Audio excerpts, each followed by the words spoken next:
6 years after my younger brother and my fiancé passed away, I picked out a grave for myself. Before my final visit to their graves, my mother suddenly said, "Miles, you don't have to go this year. The truth is that they never died." I was startled for a moment before the two of them walked right out of my brother's room. My brother Sean put on a teasing smile as he draped an arm around the woman beside him. "I won the bet. I told you my brother would never figure it out. Who's going to be on top tonight, huh, Vera?" My so-called late fiancé, who used to cry whenever she saw me suffer even the slightest grievance, looked at me with open disdain. "He's just too stupid. We've been living next door this entire time, yet he never noticed." It was only then that I realized my mother forbade me from entering Sean's room. Not because it would make her grieve her son again, but because it was directly connected to the house next door. I was truly too foolish. Right up until a month before my death, I was still thinking about visiting their graves. "Why did you do this?"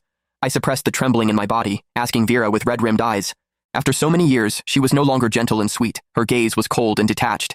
"Miles, it's because you've never been very sensible." My mother frowned at me as well. "For all these years, we were just trying to teach you how to behave, to stop always trying to compete with your brother. Miles, they already have a child. Let go. You'll meet someone better." "I never took anything from Sean," I choked out. "When I was a child, my parents always remembered what Sean liked. I was forced to like the same things just to earn a shred of their care. Yet my mother only bought clothes in his size. No matter how many times I reminded her, my sleeves and pant legs were always too short, leaving me mocked for years. I should have realized it earlier. Miles, they never loved you." Perhaps my expression was too pathetic. The coldness Vera had built around herself wavered for a moment, and she handed me a tissue. "Miles, just focus on the future." I did not take it.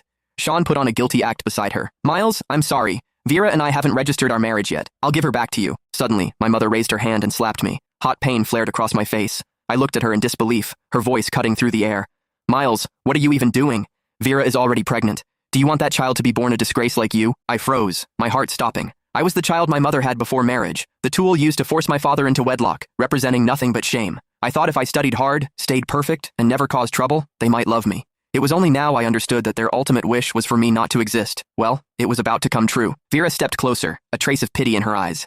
"Miles, we can still be friends. Sean and I will take good care of you." I backed away. "Don't touch me." 6 years of suffocating guilt. Every All Souls Day, I had wept at their graves, apologizing for a tragedy that never happened. Even my parents had helped them stage this performance. I looked at my mother.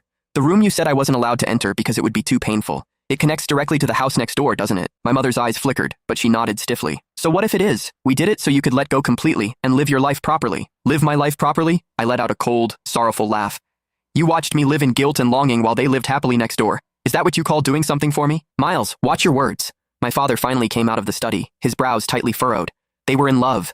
They only faked their death so you wouldn't be hurt. They've already suffered enough over the years. What else do you want?" "In love? Suffered?" The words pierced straight through my chest. At that moment, a notification popped up on my phone. My cemetery reservation was confirmed.